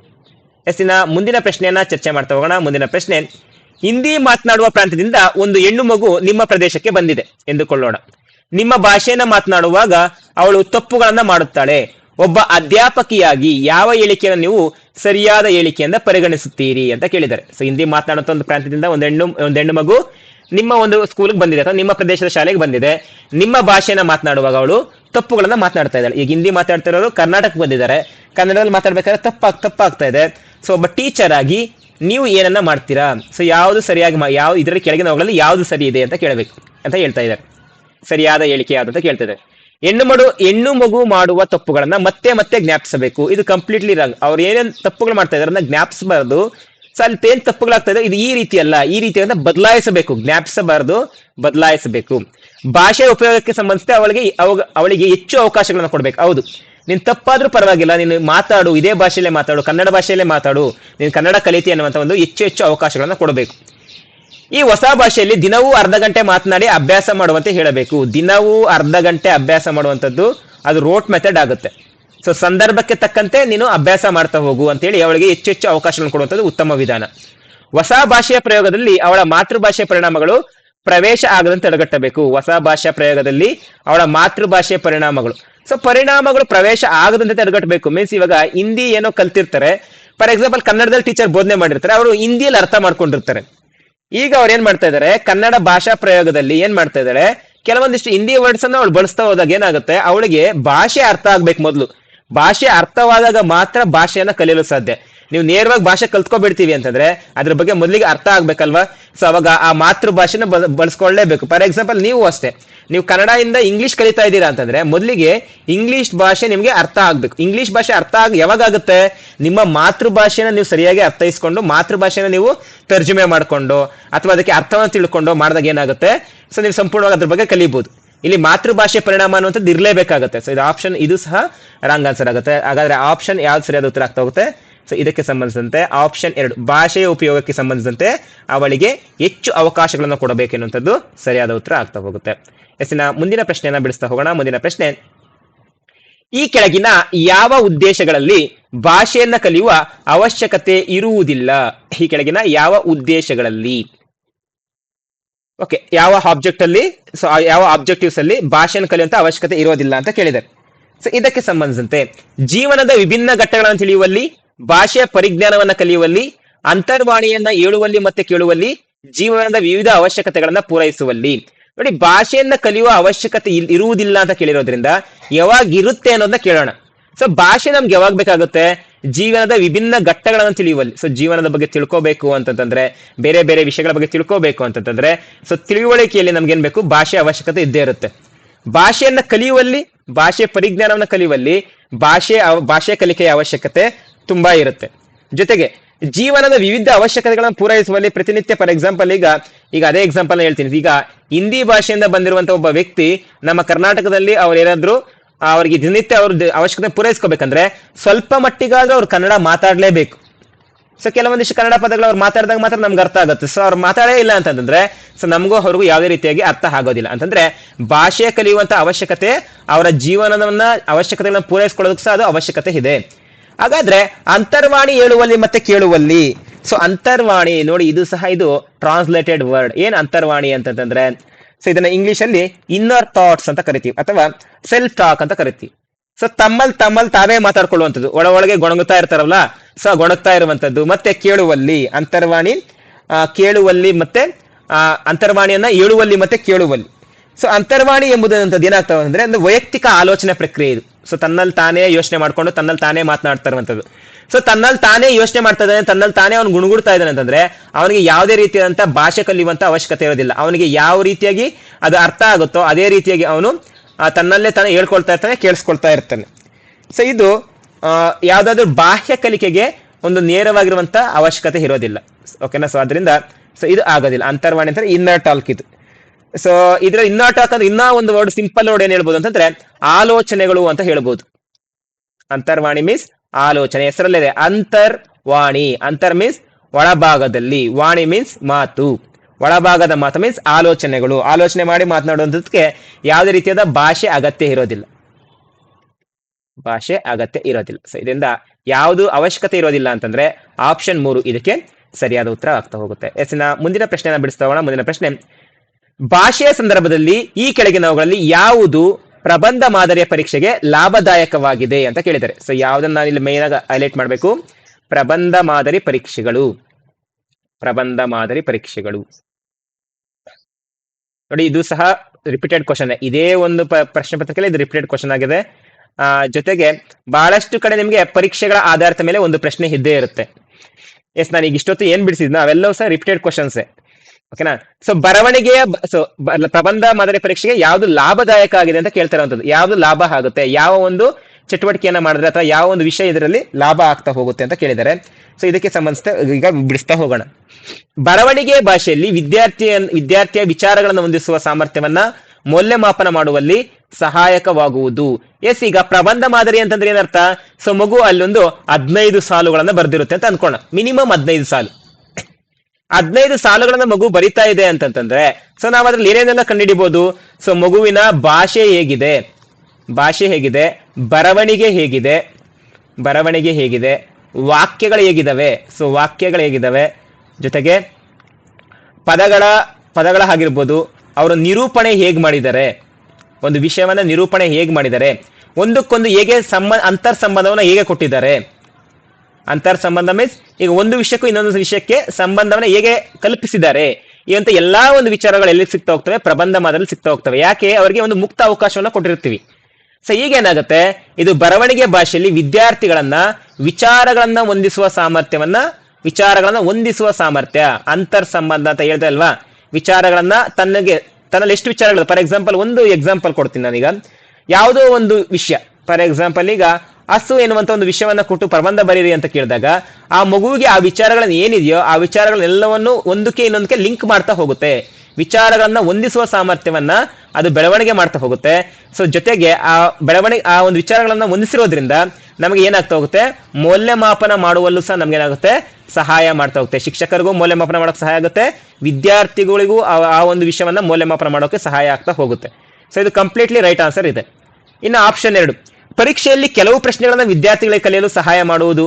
ಪ್ರಬಂಧ ಮಾದರಿ ಪ್ರಶ್ನೆಗಳು ಕೆಲವು ಪ್ರಶ್ನೆಗಳನ್ನ ಮಾತ್ರ ಕಲಿಯೋಕೆ ಸಹಾಯ ಮಾಡುವುದು ಅಂತ ಇದೆ. ಸೊ ಇದು ಕಂಪ್ಲೀಟ್ಲಿ ರಾಂಗ್ ಆಗುತ್ತೆ. ಸೊ ಪ್ರಬಂಧ ಮಾದರಿ ಅಂತಂದ್ರೆ ಏನರ್ಥ? ಅವರ ಒಂದು ಸಾಮಾನ್ಯವಾಗಿ ಅವರ ಯೋಚನೆಗಳಿಗೆ ಏನಿರ್ತಾವೋ, ಅವರ ವಿಚಾರಧಾರೆಗಳು ಏನಿರ್ತಾವೋ ಆ ವಿಚಾರಗಳನ್ನ ಅವರು ವ್ಯಕ್ತಪಡಿಸ್ತಾರೆ ಅಷ್ಟೇ. ಅದರಲ್ಲಿ ಪರೀಕ್ಷೆಯಲ್ಲಿ ಕೆಲವು ಪ್ರಶ್ನೆಗಳನ್ನ ವಿದ್ಯಾರ್ಥಿಗಳು ಕಲಿಯಲು ಸಹಾಯ ಮಾಡುತ್ತೆ ಅನ್ನುವಂಥದ್ದು ಕಂಪ್ಲೀಟ್ಲಿ ರಾಂಗ್ ಆಗ್ತಾ ಹೋಗುತ್ತೆ. ಎಸ್, ವಿದ್ಯಾರ್ಥಿಗಳು ಕೆಲವೇ ಪ್ರಶ್ನೆಗಳಿಗೆ ಉತ್ತರ ಕೊಡುವಂತಾಗಿ ಅವರು ಕಲಿಯಲು ಸಮಯವನ್ನ ಉಳಿತಾಯ ಮಾಡುವಂತಾದರೆ ಅದು ಪ್ರಬಂಧ ಮಾದರಿ ಪರೀಕ್ಷೆ ಲಾಭ ಅಂತ ಕೇಳಿದರೆ. ಸೊ ಇಲ್ಲಿ ಕೆಲವೇ ಪ್ರಶ್ನೆಗಳಿಗೆ ಉತ್ತರ ಕೊಡುವಂತಾಗುವಂಥದ್ದು. ಸೊ ಇದು ಕಂಪ್ಲೀಟ್ಲಿ ರಾಂಗ್ ಆಗುತ್ತೆ. ಸೊ ನಾವು ಅಲ್ಲಿ ಪ್ರಬಂಧ ಮಾದರಿ ಕೊಡುವಂಥದ್ದು ಬೇರೆ ಉದ್ದೇಶಕ್ಕೋಸ್ಕರ. ಸೊ ಇಲ್ಲಿ ಪ್ರಶ್ನೆಗಳ ರೂಪದಲ್ಲಿ ಇವ್ರು ಮಾತಾಡ್ತಾ ಇದ್ದಾರೆ. ಸೊ ಇವೆರಡು ಕಂಪ್ಲೀಟ್ಲಿ ರಾಂಗ್ ಆಗುತ್ತೆ. ನೆಕ್ಸ್ಟ್, ಪೂರ್ಣ ಪಠ್ಯಕ್ರಮನ ಅದು ಒಳಗೊಳ್ಳುವಂತಾದರೆ ಅದು ಲಾಭದಾಯಕವಾಗಿರುತ್ತೆ ಪ್ರಬಂಧ ಮಾದರಿ ಅಂತ ಕೊಟ್ಟಿದ್ದಾರೆ. ನೋಡಿ, ಪ್ರಬಂಧಗಳೆನ್ನುವಂಥದ್ದು ಪಠ್ಯಕ್ರಮದಲ್ಲಿ ಇರಲೇಬೇಕು ಎನ್ನುವಂಥ ನಿಯಮವೇನಿಲ್ಲ. ಓಕೆನಾ? ಸೊ ಅದರಿಂದ ಪೂರ್ಣ ಪಠ್ಯಕ್ರಮವನ್ನು ಅದು ಒಳಗೊಳ್ಳುವಂತಾದರೆ ಅದು ಲಾಭದಾಯಕ ಆಗಿರುತ್ತೆ ಅಂತ ಕಂಪ್ಲೀಟ್ಲಿ ರಾಂಗ್ ಆಗುತ್ತೆ. ಸೊ ಇದಕ್ಕೆ ಸಂಬಂಧಿಸಿದಂತೆ ಆನ್ಸರ್ ಯಾವ್ದಾಗ್ತಾ ಹೋಗುತ್ತೆ? ಬರವಣಿಗೆಯ ಭಾಷೆಯಲ್ಲಿ ವಿದ್ಯಾರ್ಥಿ ವಿಚಾರಗಳನ್ನ ಹೊಂದಿಸುವ ಸಾಮರ್ಥ್ಯವನ್ನ ಮತ್ತೆ ಮೌಲ್ಯಮಾಪನ ಮಾಡುವಲ್ಲಿ ಸಹಾಯಕವಾಗುವಾಗ ಏನಾಗುತ್ತೆ? ಇದು ಪ್ರಬಂಧ ಮಾದರಿ ಪರೀಕ್ಷೆಗಳು ಲಾಭದಾಯಕ ಆಗ್ತಾ ಹೋಗ್ತವೆ. ಇನ್ನ ಮುಂದಿನ ಪ್ರಶ್ನೆಯನ್ನ ಬಿಡಿಸ್ತಾ ಹೋಗೋಣ. ಮುಂದಿನ ಪ್ರಶ್ನೆ, ವಿಶೇಷ ಅವಶ್ಯಕತೆ ಇರುವ ಮಕ್ಕಳಿಗೆ, so special education childrens, so special education means special need childrens ಅಂತ ಕರಿತೀವಿ. ಸೊ ವಿಶೇಷ ಅವಶ್ಯಕತೆ ಇರುವಂತಹ ಮಕ್ಕಳಿಗೆ ಬರವಣಿಗೆಯ ಕೌಶಲ್ಯವನ್ನ, ಸೊ ಯಾವ ಕೌಶಲ್ಯ? ಬರವಣಿಗೆಯ ಕೌಶಲ್ಯವನ್ನ ಅಭ್ಯಸಿಸಲು ಇದರ ಅವಶ್ಯಕತೆ ಇದೆ ಅಂತ ಕೇಳಿದ್ದಾರೆ. ಸೊ ಯಾವುದರ ಒಂದು ಅವಶ್ಯಕತೆ ಇದೆ? ಬರವಣಿಗೆ ಕೌಶಲ್ಯವನ್ನ ವೃದ್ಧಿಸಬೇಕು ಅಂತಂದ್ರೆ ಬರವಣಿಗೆ ಅವ್ರಿಗೆ ಆಲ್ರೆಡಿ ಅಕ್ಷರಗಳು ಬರ್ತವೆ. ಬರವಣಿಗೆ ಕೌಶಲ್ಯ ಅಂತ ಬಂದಾಗ ನೋಡಿ, ಅವರಿಗೆ ಆಲ್ರೆಡಿ ಅಕ್ಷರಗಳು ಬರ್ತವೆ, ಜೊತೆಗೆ ಪದಗಳೂ ಬರ್ತಿದಾವೆ, ವಾಕ್ಯಗಳನ್ನು ಮಾಡ್ಲಿಕ್ಕೂ ಬರ್ತಿದಾವೆ. ಈಗ ಅವ್ರೇನ್ ಮಾಡ್ಬೇಕು? ಆ ಮಕ್ಕಳಿಗೆ ಬರವಣಿಗೆ ಕೌಶಲ್ಯವನ್ನ ಅಭ್ಯಾಸ ಮಾಡಿಸ್ಬೇಕು. ಮೀನ್ಸ್ ಅವ್ರು ಹೆಚ್ಚೆಚ್ಚು ಬರವಣಿಗೆ ಮಾಡ್ತಾ ಹೋಗ್ಬೇಕು. ಸೊ ಅವಾಗ ಏನ್ ಮಾಡ್ಬೇಕು? ನಾವು ಕೆಲವೊಂದಿಷ್ಟು ವಿಚಾರಗಳನ್ನ ಕೊಡಬೇಕು. ಕೆಲವೊಂದಿಷ್ಟು ವಿಷಯಗಳನ್ನ ಅವ್ರಿಗೆ ಕೊಟ್ಟಾಗ, ವಿಷಯಗಳನ್ನ ಕೊಟ್ಟು ಬರೀರಿ ಅಂತಂದಾಗ ಏನಾಗ್ತಾ ಹೋಗುತ್ತೆ? ಅವರು ಆ ವಿಷಯಗಳ ಬಗ್ಗೆ ಹೊಸದಾಗಿ ಕಲ್ಪನೆಗಳನ್ನ ಮಾಡ್ಕೊಂಡು ಬರೀತಾ ಹೋಗ್ತಾರೆ. ಅಂದ್ರೆ ಅಲ್ಲಿ ಏನಾಗುತ್ತೆ? ಅವರ ಕಲ್ಪನೆಯ ಮಟ್ಟವೂ ಚೆನ್ನಾಗಿರುತ್ತೆ, ಜೊತೆಗೆ ಆ ಒಂದು ಬರವಣಿಗೆಯನ್ನ ನಾವೇನ್ ಮಾಡ್ಬೋದು? ಮೌಲ್ಯಮಾಪನವನ್ನ ಮಾಡಬಹುದು, ಆ ಬರವಣಿಗೆ ಕೌಶಲ್ಯವನ್ನ ಹೆಚ್ಚಿಸಬಹುದು. ಸೊ ಇದು ಆಪ್ಷನ್ ಸರಿ ಇದೆ. ನೆಕ್ಸ್ಟ್, ಸಾಂಕೇತಿಕ ಭಾಷೆಯ ಉಪಯೋಗ ಅಂತ ಕೇಳಿದರೆ, ಸೊ ಸಾಂಕೇತಿಕ ಭಾಷೆಯ ಉಪಯೋಗ ಎನ್ನುವಂಥದ್ದು ಕೇವಲ ಸಾಂದರ್ಭಿಕವಾಗಿ ಬಳಸುವಂತದ್ದಷ್ಟೇ. ಸೊ ಸಾಂಕೇತಿಕ ಭಾಷೆ ಮೀನ್ಸ್ ಸಿಂಬಲ್ಸ್ ಮೂಲಕ ಭಾಷೆಯನ್ನು ಉಪಯೋಗಿಸುವಂತದ್ದು. ಸೊ ಇದು ಕಂಪ್ಲೀಟ್ಲಿ ಸಿಂಬಲ್ಸ್ ಮೂಲಕ ಮೀನ್ಸ್ ಸಿಂಬಲ್ಸ್ ಮೂಲಕ ಬಳಸಿದಾಗ ನಮ್ಗೆ ಏನಾಗ್ತಾ ಹೋಗುತ್ತೆ? ಫಾರ್ ಎಕ್ಸಾಂಪಲ್, ಈಗ ಒಂದು ಹುಡುಗನ ವಿಷಯ ಅಥವಾ ಯಾರಾದ್ರೂ ಒಬ್ಬರ ಬಗ್ಗೆ ಹೇಳ್ಬೇಕು ಅಂತಂದ್ರೆ ನಾವು ಕೈಯಲ್ಲೇ ಒಂದು ಸಂಕೇತಗಳನ್ನ ಮಾಡ್ಕೊಂಡು ಹೇಳ್ತಾ ಇದ್ರೆ ಅಲ್ಲೇನಾಗುತ್ತೆ? ಬರವಣಿಗೆ ಕೌಶಲ್ಯವನ್ನ ಇದು ವೃದ್ಧಿಸುವುದಿಲ್ಲ. ಓಕೆನಾ? ನೆಕ್ಸ್ಟ್, ಸರಿಯಾದ ಶಬ್ದಕೋಶದ ಪ್ರಯೋಗ. ಶಬ್ದಕೋಶವನ್ನ ಪ್ರಯೋಗ ಮಾಡಿದ್ರೆ ಶಬ್ದದ ಅರ್ಥಗಳು ತಿಳಿಯುತ್ತವೆ ಹೊರತು ಬರವಣಿಗೆಯ ಕೌಶಲ್ಯವನ್ನ ಅದು ಹೆಚ್ಚು ಮಾಡೋದಿಲ್ಲ. ಬರವಣಿಗೆ ಜ್ಞಾನವನ್ನ ಹೆಚ್ಚು ಮಾಡ್ತಾ ಹೋಗುತ್ತೆ, ಬಟ್ ಬರವಣಿಗೆ ಕೌಶಲ್ಯಕ್ಕೂ ಶಬ್ದಕೋಶದ ಪ್ರಯೋಗಕ್ಕೂ ಸಂಬಂಧ ಇಲ್ಲ. ನೀಟಾದ ಕೈ ಬರವಣಿಗೆ ಅಥವಾ ದುಂಡಾದ ಕೈ ಬರವಣಿಗೆ ಮಗುವಿನ ಆ ಒಂದು ಬರವಣಿಗೆಯನ್ನು ತಿಳಿಸುತ್ತೆ ಹೊರತು ಬರವಣಿಗೆ ಕೌಶಲ್ಯವನ್ನು ಹೆಚ್ಚಿಸುವುದಿಲ್ಲ. ಬರವಣಿಗೆ ಕೌಶಲ್ಯ ಅಂತಂದ್ರೇನು? ಆ ಬರವಣಿಗೆಯ ಬಗ್ಗೆ ಅದು ಬರಿಬೇಕು, ಹೆಚ್ಚು ವಿಷಯಗಳನ್ನ ಬರವಣಿಗೆ ಮೂಲಕ ಬರಿತಾ ಹೋಗ್ಬೇಕು. ಸೊ ಇದೊಂದು ಪೂರಕವಾಗುತ್ತೆ ಅಷ್ಟೇ. ನೀಟಾದ ಕೈ ಬರವಣಿಗೆ ಒಂದು ಪೂರಕ ವಸ್ತು ಆಗುತ್ತೆ ಅಷ್ಟೇ ಹೊರತು ಸೊ ಬರವಣಿಗೆ ಕೌಶಲ್ಯವನ್ನ ಅಭ್ಯಾಸ ಮಾಡ್ಲಿಕ್ಕೆ ನಾವು ವಿಚಾರಗಳ ನವೀನತೆಯನ್ನ ಸೊ ಆರಿಜಿನಾಲಿಟಿ ಆಫ್ ಥಾಟ್ಸ್, ಸೊ ಅವರಲ್ಲಿ ಏನೇನೆಲ್ಲ ಥಾಟ್ಸ್ ಇದಾವೋ ಅವುಗಳನ್ನ ಬರೆಯೋಕೆ ಮುಕ್ತವಾದ ಅವಕಾಶವನ್ನ ಒದಗಿಸ್ಕೊಡ್ತಾ ಹೋಗ್ಬೇಕು. ಯಾರಲ್ಲಿ? ವಿಶೇಷ ಅವಶ್ಯಕತೆ ಇರುವಂತಹ ಮಕ್ಕಳಿಗೆ. ಸೊ ನೀವು ಅವರನ್ನು ನೋಡ್ತಾ ಹೋದ್ರೆ ಸೊ ಅವರಲ್ಲಿ ಫಾರ್ ಎಕ್ಸಾಂಪಲ್ ಅವರು ಹೆಚ್ಚಾಗಿ ಶಾಲೆಯಲ್ಲಿ ಯಾವ್ದ್ರಲ್ಲೂ ಭಾಗವಹಿಸೋದೇ ಇಲ್ಲ, ಆದ್ರೂ ಅವರಲ್ಲಿ ಬುದ್ಧಿವಂತಿಕೆ ಇರೋದಿಲ್ವಾ? ಬುದ್ಧಿವಂತಿಕೆ ಇರುತ್ತೆ, ಬಟ್ ನಾವು ಅವರಿಗೆ ಹೆಚ್ಚಿನ ಅವಕಾಶಗಳನ್ನ ಒದಗಿಸ್ಕೊಡ್ಬೇಕು. ಅವರಲ್ಲೂ ಸಹ ಹೊಸ ವಿಚಾರಗಳನ್ನ ನಾವೀನ್ಯತೆಗೆ ಕೆಲವೊಂದಿಷ್ಟು ಮುಕ್ತ ಅವಕಾಶಗಳನ್ನ ಒದಗಿಸ್ಕೊಡ್ತಾ ಹೋಗ್ಬೇಕಾಗತ್ತೆ. ಸೊ ಆಪ್ಷನ್ 1 ಇದಕ್ಕೆ ಸರಿಯಾದ ಉತ್ತರ ಆಗ್ತಾ ಹೋಗುತ್ತೆ. ಇನ್ನು ಮುಂದಿನ ಪ್ರಶ್ನೆ, ಭಾಷೆಯಲ್ಲಿ ನಿರಂತರ ಮತ್ತು ಸಂಪೂರ್ಣವಾದ ಮೌಲ್ಯಮಾಪನ, ಕಂಟಿನ್ಯೂಸ್ ಅಂಡ್ ಕಾಂಪ್ರಿಹೆನ್ಷನ್ ಎವ್ಯಾಲ್ಯೂಯೇಷನ್ ಅಂತ ಕರಿತೀವಿ. ಇದು ರಿಪೀಟೆಡ್ ಕ್ವಶನ್ ಆಗಿದೆ ನೋಡಿ. ಇದು ಆಲ್ಮೋಸ್ಟ್ ನಾನು ಈಗಾಗಲೇ ಬಹಳಷ್ಟು ಒಂದು 10-15 ಪ್ರಶ್ನೆ ಪತ್ರ ಬಿಡಿಸಿದ್ದೀನಿ. ಕಂಪಲ್ಸರಿ ಒಂದು ಕ್ವಶನ್ ಇದ್ದೇ ಇರುತ್ತೆ. ಸೊ ಕಂಪಲ್ಸರಿ ಒಂದು ಕ್ವಶನ್ ಇದ್ದೇ ಇರುತ್ತೆ ಅಂದ್ರೆ ಸೊ ನಿಮಗೂ ಸಹ ಬರಬಹುದು.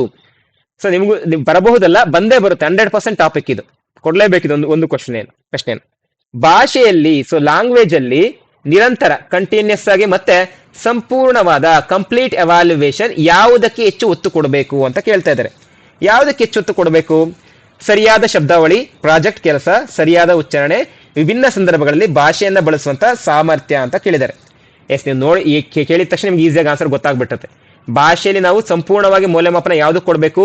ಅವ್ರು ಬಳಸುವಂತ ಕೇವಲ ಶಬ್ದಕೋಶಗಳಿಗೆ ಮಗು ತುಂಬಾ ಶಬ್ದಗಳನ್ನ ಬಳಸ್ತಾ ಇದೆ, ಅದಕ್ಕೋಸ್ಕರ ನಾನು ಈ ಮಗುವನ್ನ ಮುಂದಿನ ಒಂದು ತರಗತಿಗೆ ನಾನು ಪಾಸ್ ಮಾಡ್ತೀನಿ ಅಂತ ಹೇಳಕ್ಕಾಗತ್ತಾ? ಆಗೋದಿಲ್ಲ. ಕೇವಲ ಪ್ರಾಜೆಕ್ಟ್ ಗಳನ್ನ ಮಾಡ್ತಾ ಇದ್ದಾರೆ, ಅದಕ್ಕೋಸ್ಕರ ನಾನು ಏನ್ ಮಾಡ್ತೀನಿ, ಇವರನ್ನ ಮೌಲ್ಯಮಾಪನ ಮಾಡಿ ಇವರು ಉತ್ತಮವಾಗಿ ಓದ್ತಾರೆ ಅಂತ ಹೇಳಕ್ಕಾಗತ್ತಾ? ಸೊ ಅದು ತಪ್ಪಾಗುತ್ತೆ. ಸರಿಯಾದ ಉಚ್ಚಾರಣೆಯೂ ಸಹ ತಪ್ಪಾಗುತ್ತೆ. ಕೇವಲ ಸರಿಯಾದ ಉಚ್ಚಾರಣೆಯಿಂದ ನಾವು ಅವ್ರನ್ನ ಮೌಲ್ಯಮಾಪನ ಮಾಡಿ ಅವರು ಮುಂದಿನ ಒಂದು ವರ್ಷಕ್ಕೆ ತೇರ್ಗಡೆ ಆಗ್ತಾರೆ, ಅಥವಾ ಈ ವಿಷಯದಲ್ಲಿ ಮಗು ತುಂಬಾ ಸ್ಪಷ್ಟವಾಗಿದೆ, ಮಗು ಎಲ್ಲಾ ವಿಷಯಗಳನ್ನ ಕಲ್ತ್ಕೊಂಡಿದೆ ಅನ್ನುವಂಥದ್ದಕ್ಕೆ ನಾವು ಅವ್ರನ್ನ ನಿರ್ಣಯ ಮಾಡೋಕ್ಕಾಗೋದಿಲ್ಲ. ಸೊ ಇಲ್ಲಿ ಕೇಳ್ತಾ ಭಾಷೆಯಲ್ಲಿ ಅಂತ ಕೇಳ್ತಾ ಇರೋದ್ರಿಂದ ಸರಿಯಾದ ಉಚ್ಚಾರಣೆ ಮಾಡಬೇಕು, ಆದ್ರೆ ಸರಿಯಾದ ಉಚ್ಚಾರಣೆಯಿಂದಲೇ ಅವ್ರನ್ನ ಮೌಲ್ಯಮಾಪನ ಮಾಡುವಂಥದ್ದು ತಪ್ಪಾಗ್ತಾ ಹೋಗುತ್ತೆ. ಸರಿಯಾಗಿ ಉಚ್ಚಾರಣೆ ಮಾಡಿದಾಗ ಬರವಣಿಗೆಯ ಬಗ್ಗೆನೂ ನೋಡ್ಬೇಕಾಗುತ್ತೆ, ಹೌದಲ್ವಾ?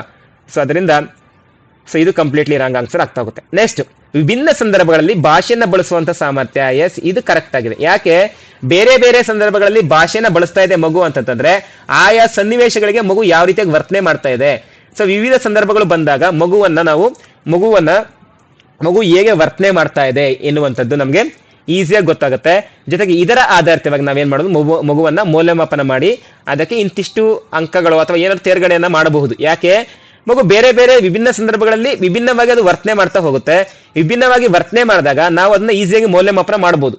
ಫಾರ್ ಎಕ್ಸಾಂಪಲ್, ಈಗ ಮಗು ಒಂದು ಸಂದರ್ಭದಲ್ಲಿ ಈಗ ಮಾತನಾಡಬೇಕಾದ್ರೆ ಭಯ ಪಡುತ್ತೆ. ಅದೇ ಬರವಣಿಗೆ ಬರೀಬೇಕು ಅಂತಂದ್ರೆ ತುಂಬಾ ಸ್ಪಷ್ಟವಾಗಿ ಬರೆಯುತ್ತೆ. ತುಂಬಾ ಸ್ಪಷ್ಟವಾಗಿ ಬರೆಯೋದ್ರಿಂದ ಸೊ ಏನಾಗುತ್ತೆ, ಮಗುವನ್ನ ನಾವು ಕೇವಲ ಮಾತನಾಡೋದ್ರ ಮೇಲೆ ಮಾತ್ರ ನಾವು ವ್ಯಾಲ್ಯೂಯೇಷನ್ ಮಾಡಬಾರ್ದು. ಮಾತನಾಡೋದಾಗಿರ್ಬೋದು, ಬರವಣಿಗೆ ಆಗಿರ್ಬೋದು, ಅವರು ಪಾತ್ರಾಭಿನಯಗಳಾಗಿರ್ಬೋದು, ಇವುಗಳನ್ನೆಲ್ಲವನ್ನು ಸಹ ನಾವು ಬಳಸಬೇಕು. ವಿಭಿನ್ನ ಸಂದರ್ಭಗಳಲ್ಲಿ ವಿಭಿನ್ನವಾಗಿ ಮಗು ಹೇಗೆ ವರ್ತನೆ ಮಾಡ್ತಾ ಇದೆ ಅನ್ನುವಂಥದ್ದನ್ನೆಲ್ಲವನ್ನ ಸಂದರ್ಭಗಳನ್ನ ಗಮನಿಸಿ ಆ ಭಾಷೆಯನ್ನ ಬಳಸುವಂತ ಸಾಮರ್ಥ್ಯವನ್ನ ಗಮನಿಸ್ಕೊಂಡು ನಾವೇನ್ ಮಾಡ್ಬೇಕು, ಮಗುವನ್ನ ಮೌಲ್ಯಮಾಪನ ಮಾಡ್ತಾ ಹೋಗ್ಬೇಕು. ಆಪ್ಷನ್ 4 ಇದಕ್ಕೆ ಸರಿಯಾದ ಉತ್ತರ ಆಗ್ತಾ ಹೋಗುತ್ತೆ. ಎಸ್, ಇನ್ನ ಮುಂದಿನ 130ನೇ ಪ್ರಶ್ನೆನ ಚರ್ಚೆ ಮಾಡ್ತಾ. ಸೊ 130ನೇ ಪ್ರಶ್ನೆ ಇಲ್ಲಿದೆ. ಎಸ್ ನೋಡಿ, ಈ ಒಂದು ಪ್ರಶ್ನೆಯು ರಿಪೀಟೆಡ್ ಪ್ರಶ್ನೆ ಮೀನ್ಸ್ ಮತ್ತೆ 100% ಈ ರೀತಿ ಪ್ರಶ್ನೆಗಳು ಬಂದೇ ಬರ್ತವೆ. ಇದೇ ರೀತಿಯ ಪ್ರಶ್ನೆ ಬರುತ್ತೆ. ಬಹುಭಾಷಿಕತೆಯ ಮೇಲೆನೆ 100% ನಿಮ್ಗೆ ಎಕ್ಸಾಮ್ ಅಲ್ಲಿ ಬಂದೇ ಬರುತ್ತೆ. ಎಸ್, ಏನ್ ಪ್ರಶ್ನೆ ಇದೆ, ಬಹುಭಾಷಿಕತೆಯು ಅಂತ ಇದೆ. ಸೊ ಮಲ್ಟಿಲಿಂಗ್ವಲಿಸಮ್ ಅಂತ ಕರಿತಾ ಹೋಗ್ತೀವಿ. ಸೊ ಬಹುಭಾಷಿಕತೆ ಅನ್ನುವಂಥದ್ದು ಏನ್ ಮಾಡ್ತಾ ಹೋಗುತ್ತೆ, ಬಹುಭಾಷಿಕತೆ ಫಾರ್ ಎಕ್ಸಾಂಪಲ್ ಒಂದೇ ಬೇರೆ ಬೇರೆ ಭಾಷೆಗಳು. ಫಾರ್ ಎಕ್ಸಾಂಪಲ್, ಈಗ ಕನ್ನಡ ಶಾಲೆಯಲ್ಲಿ ಕನ್ನಡ ಭಾಷೆ, ಆಂಗ್ಲ ಭಾಷೆ, ಹಿಂದಿ ಭಾಷೆ, ಅಥವಾ ಅವರ ಒಂದು ಲೋಕಲ್ ಹಿಂದಿ ಭಾಷೆ, ಅವರ ಲೋಕಲ್ ಭಾಷೆ. ಫಾರ್ ಎಕ್ಸಾಂಪಲ್, ಕೆಲವೊಬ್ಬರಿಗೆ ತೆಲುಗು ಆಗಿರ್ಬೋದು, ಕೆಲವರಿಗೆ ತಮಿಳು, ಕೆಲವೊಬ್ಬರಿಗೆ ಮಲಯಾಳಮ್ಮು, ಕೆಲವೊಬ್ಬರಿಗೆ ತುಳು ಆಗಿರ್ಬೋದು. ಸೊ ಇವೆಲ್ಲವೂ ಸಹ ಏನಾಗ್ತವೆ, ಬಹುಭಾಷೆಗಳು. ಈ ಬಹುಭಾಷೆಗಳಿದ್ದಾಗ ಭಾಷಾ ತರಗತಿಗಳಲ್ಲಿ ಏನಾಗ್ತಾ ಹೋಗುತ್ತೆ, ಸೊ ಭಾಷೆಯನ್ನ ಕಲಿಸುವಲ್ಲಿ ತೊಂದರೆಯನ್ನುಂಟು ಮಾಡುತ್ತದೆ. Completely wrong. ಯಾಕೆ, ನಾವು ಆ ಭಾಷೆನ ಸರಿಯಾಗಿ ಬಳಸ್ಕೊಂಡಿದೀವಿ ಅಂತಂದ್ರೆ ನಾವು ಅದನ್ನೇ ಒಂದು ಸಂಪನ್ಮೂಲವಾಗಿ ಬಳಸ್ಕೊಂಡು ಮಗುವಿಗೆ ಉತ್ತಮವಾಗಿ ಕಲಿಸ್ಕೊಡ್ತಾ ಹೋಗಬಹುದು. ಭಾಷೆ ಸಂಪನ್ಮೂಲಗಳಿಗೆ ಅಪಾಯಕಾರಿ. ಸೊ ಇದು ಸಹ ರಾಂಗ್ ಆಗುತ್ತೆ. ಭಾಷಾ ಕಲಿಕೆಯಲ್ಲಿ ಮಹತ್ವದ ಸಂಪನ್ಮೂಲ ಇದು. ಭಾಷಾ ಕಲಿಕೆಯಲ್ಲಿ ಇದೊಂದು ಮಹತ್ವದ ಸಂಪನ್ಮೂಲ ಅಂತ ಕೇಳಿದರೆ ಇದು ಸಹ ರೈಟ್ ಆನ್ಸರ್ ಆಗ್ತಾ ಹೋಗುತ್ತೆ. ನೆಕ್ಸ್ಟ್, ಭಾಷಾ ಕಲಿಕೆಯಲ್ಲಿ ಸಮಸ್ಯೆಯನ್ನ ಉಂಟು ಮಾಡುತ್ತದೆ. ಭಾಷಾ ಕಲಿಕೆಯಲ್ಲಿ ಸಮಸ್ಯೆಯನ್ನು ಉಂಟು ಮಾಡುತ್ತೆ ಅಂತ ಕೇಳಿದ್ರೆ ಇದು ಕಂಪ್ಲೀಟ್ಲಿ ರಾಂಗ್ ಆನ್ಸರ್ ಆಗುತ್ತೆ. ಸೊ ಇದಕ್ಕೆ ಸಂಬಂಧಿಸಿದಂತೆ ಆನ್ಸರ್ ಯಾವ್ದಾಗುತ್ತೆ, ಇದಕ್ಕೆ ಸಂಬಂಧಿಸಿದ ಆನ್ಸರ್ ಆಪ್ಷನ್ 3. ಸೊ ಭಾಷಾ ಕಲಿಕೆ ಬಹುಭಾಷಿಕತೆ ಅನ್ನುವಂಥದ್ದು ಕಲಿಕೆಯಲ್ಲಿ ಒಂದು ಉತ್ತಮ ಸಂಪನ್ಮೂಲ ಆಗ್ತಾ ಹೋಗುತ್ತೆ.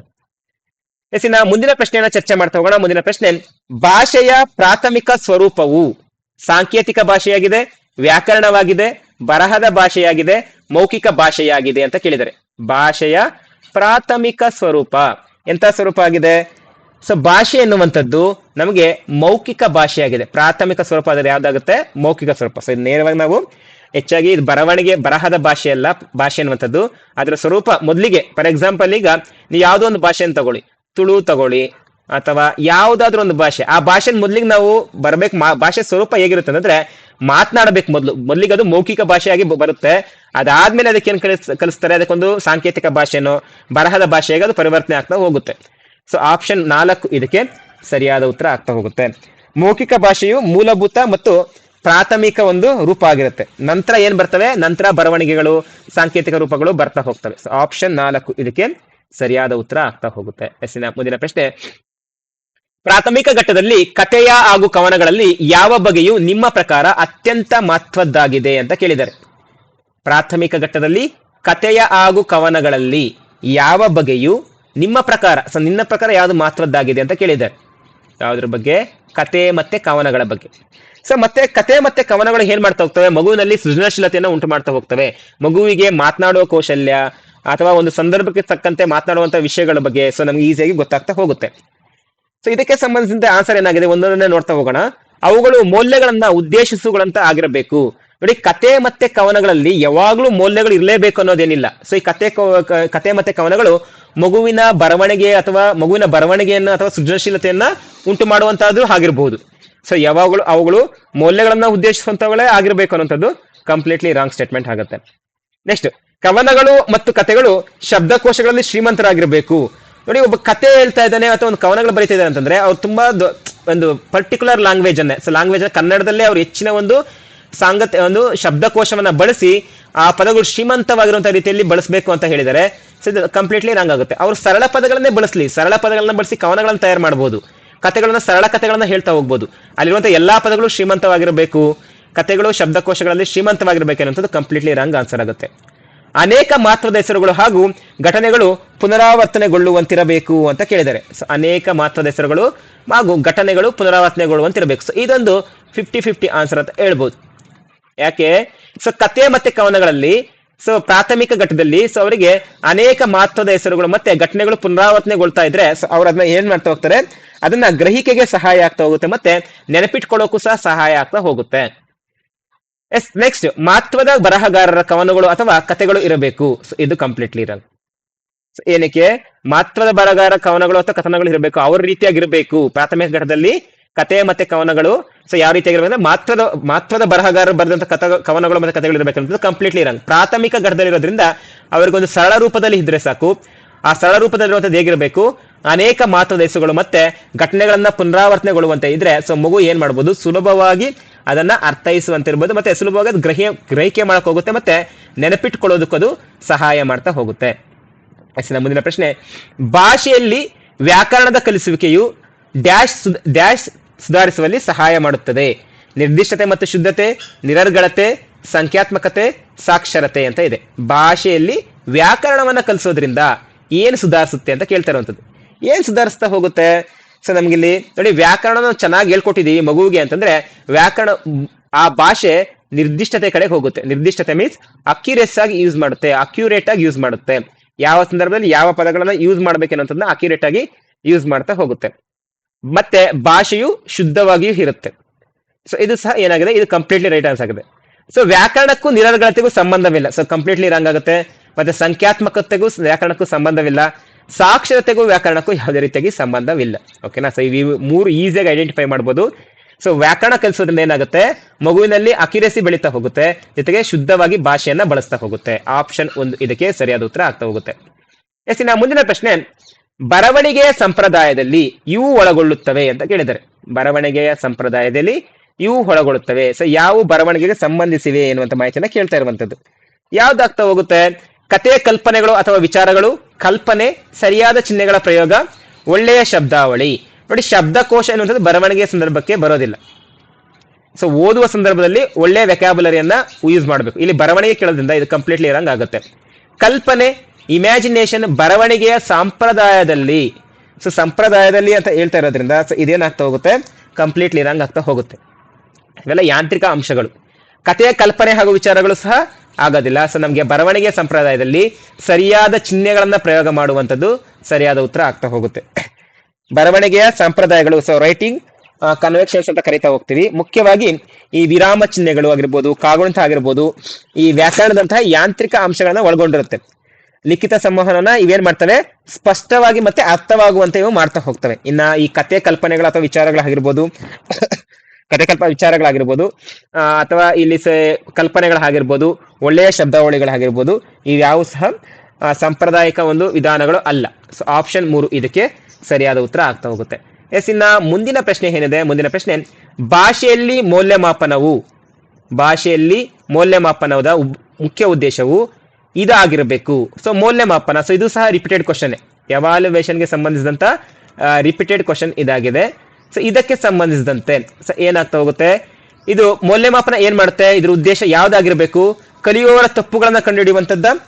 ಸೊ ಒಂದೊಂದೇ ಆಪ್ಷನ್ ನೋಡ್ತಾ ಹೋಗೋಣ. ಸೊ ಕಲಿಯುವವರ ತಪ್ಪುಗಳನ್ನ ಕಂಡುಹಿಡಿಯುವಂತದ್ದು, ಜೊತೆಗೆ ವಿದ್ಯಾರ್ಥಿಗಳ ಪದೋನ್ನತಿಗಾಗಿ ಅವರ ಸಾಧನೆಯನ್ನು ಪರಿಗಣಿಸುವುದು, ವಿದ್ಯಾರ್ಥಿಗಳ ಸಾಧನೆಯನ್ನು ಅಳೆಯುವುದಕ್ಕಾಗಿ ಕಲಿಯುವಿಕೆಯಲ್ಲಿ ಇರುವ ಅಡ್ಡಿಗಳನ್ನ ಗುರುತಿಸುವುದು, ಮತ್ತೆ ಪರಿಹಾರವನ್ನ ಹುಡುಕುವಂತದ್ದು ಅಂತ ಇದೆ.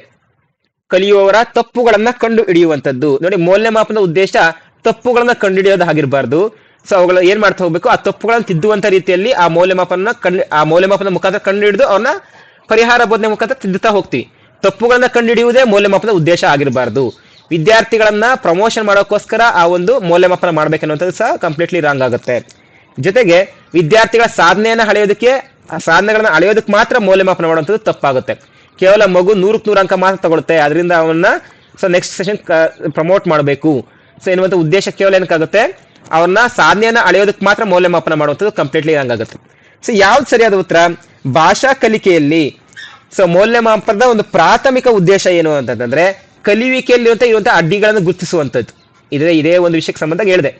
ಅಡ್ಡಿಗಳನ್ನ ಗುರುತಿಸುವುದು ಮತ್ತೆ ಅದಕ್ಕೆ ಪರಿಹಾರಗಳನ್ನ ಹುಡುಕುವಂಥದ್ದು ಮೌಲ್ಯಮಾಪನದ ಒಂದು ಪ್ರಮುಖ ಉದ್ದೇಶ ಆಗಿರುತ್ತೆ. ಸೊ ಸ್ನೇಹಿತರೆ, ಇದಿಷ್ಟು ಸಂಪೂರ್ಣವಾಗಿ 15 ಪ್ರಶ್ನೆಗಳು ನಿಮ್ಮ ಒಂದು ಭಾಷಾ ಬೋಧನಕ್ಕೆ ಸಂಬಂಧಿಸಿದ ಪ್ರಶ್ನೆಗಳಾಗಿರ್ತವೆ. ಇನ್ನ ಮುಂದೆ ವ್ಯಾಕರಣಕ್ಕೆ ಸಂಬಂಧಿಸಿದ ಕೆಲವೊಂದಿಷ್ಟು ಪ್ರಶ್ನೆಗಳಿರ್ತವೆ, ಅವುಗಳ ಬಗ್ಗೆ ನಾವೀಗ ಚರ್ಚೆ ಮಾಡ್ತಾ ಹೋಗೋಣ. ಸೊ ಇದರಲ್ಲಿ ನೋಡಿ, ನಮಗೆ ಸಾಮಾನ್ಯವಾಗಿ ಒಂದು ಪದ್ಯ ಭಾಗ ಅಥವಾ ಒಂದು 2 ಗದ್ಯ ಭಾಗಗಳನ್ನೇ ಕೊಟ್ಟಿರ್ಬೋದು. ಇಲ್ಲಿ ಕಿಚ ಕಿಚ ಪದವು ಒಂದು ಅನುಕರಣ ಪದ, ಅನುರಣನ ಪದ, ಕೂಗುವ ಪದ, ಅನುಸರಣ ಪದ ಅಂತ ಇದೆ. ಅನಾರೋಹಣ ಅನ್ನುವಂಥದ್ದು ಇದೊಂದು ಒಂದು ಶಬ್ದಕ್ಕೆ ಸಂಬಂಧಿಸಿದಂಥದ್ದು. ಇದು ಶಬ್ದಕ್ಕೆ ಸಂಬಂಧಿಸಿರೋದಲ್ಲ. ಕಿಚ ಕಿಚ ಅಂದ್ರೆ ಇದು 2 ಸಲ ರಿಪೀಟೆಡ್ ಆಗ್ತಾ ಇದೆ, ಜೊತೆಗೆ ಇಲ್ಲಿ ಯಾವುದೇ ಅರ್ಥವಿಲ್ಲ ಅಂತಂದಾಗ ಇದೊಂದು ಅನುಕರಣ ಪದ ಆಗುತ್ತೆ. ನೆಕ್ಸ್ಟ್, ತಾತ್ಸಾರ ಪದದ ಅರ್ಥವೇನು ಅಂತ ಕೇಳಿದರೆ ಬೇಸರ, ನೋವು, ಸಿಟ್ಟು, ಅಸಡ್ಡೆ ಅಂತ ಇದೆ. ಸೊ ತಾತ್ಸಾರ ಪದ ಅಂತಂದ್ರೆ ಏನ್ ಅರ್ಥ ಕೊಡ್ತಾ ಹೋಗುತ್ತೆ? ಒಂದು ತಾತ್ಸಾರ ಮೀನ್ಸ್ ಒಂದು ಬೇಸರ, ನೋವು, ಸಿಟ್ಟು ಇವೆಲ್ಲ ಏನಾಗ್ತಾ ಹೋಗ್ತವೆ, ಬೇರೆ ಬೇರೆ ಅರ್ಥಗಳನ್ನ ಕೊಡ್ತವೆ. ತಾತ್ಸಾರ ಅಂತಂದ್ರೆ ಒಂದ್ಸಲ ಅಸಡ್ಡೆ ಅಂತಂದ್ರೆ ಅದ್ರ ಮೇಲೆ ಹೆಚ್ಚಾಗಿ ಗಮನವನ್ನ ಹರಿಸದೇ ಇರುವಂತದ್ದು, ಅದಕ್ಕೆ ನಾವು ತಾತ್ಸಾರ ಅಂತ ಕರೆಸ್ತೀವಿ. ಸೊ ಆಪ್ಷನ್ 4 ಇದಕ್ಕೆ ಸರಿಯಾದ ಉತ್ತರ ಆಗ್ತಾ ಹೋಗುತ್ತೆ. ಇನ್ನ ಮುಂದಿನ ಪ್ರಶ್ನೆ ಸೊ ನಮ್ಗಿರುವಂತದ್ದು 149. ಮೂಡಣ ಪದದ ವಿರುದ್ಧ ಪದ ಅಂತ ಕೇಳಿದ್ದಾರೆ. ಮೂಡಣ ಮೀನ್ಸ್ ಮೂಡುವುದು, ಸೂರ್ಯ ಮೂಡುವಂಥದ್ದು. ಸೂರ್ಯ ಮೂಡುವಂತ ದಿಕ್ಕು ಯಾವ್ದಾಗುತ್ತೆ? ಪೂರ್ವ. ಅದರ ವಿರುದ್ಧ ದಿಕ್ಕು ಯಾವ್ದಾಗಿರುತ್ತೆ? ಪಶ್ಚಿಮ. ಸೊ ಪಶ್ಚಿಮವನ್ನ ನಾವೇನ್ ಕರಿತೀವಿ ಕನ್ನಡದ ಭಾಷೆ ಅಥವಾ ಸಂಸ್ಕೃತದಲ್ಲಿ ನಾವೇನ್ ಕರಿತಾ ಹೋಗ್ತೀವಿ? ಪೊಡುವಣ. ಪೊಡು ಮೀನ್ಸ್ ಮುಳುಗುವುದು. ಸೊ ಪೊಡುವಣ. ಸೊ ಆಪ್ಷನ್ 2 ಇದಕ್ಕೆ ಸರಿಯಾದ ಉತ್ತರ ಆಗ್ತಾ ಹೋಗುತ್ತೆ. ಇವತ್ತಿನ ಕೊನೆಯ ಪ್ರಶ್ನೆ, ಸೂರೆಗೊಳ್ಳು ಪದದ ಅರ್ಥವೇನು? ನುಂಗಿ ಹಾಕು, ದಾಳಿ ಮಾಡು, ಆಕರ್ಷಿಸು, ನುಗ್ಗು ಅಂತ ಇದೆ.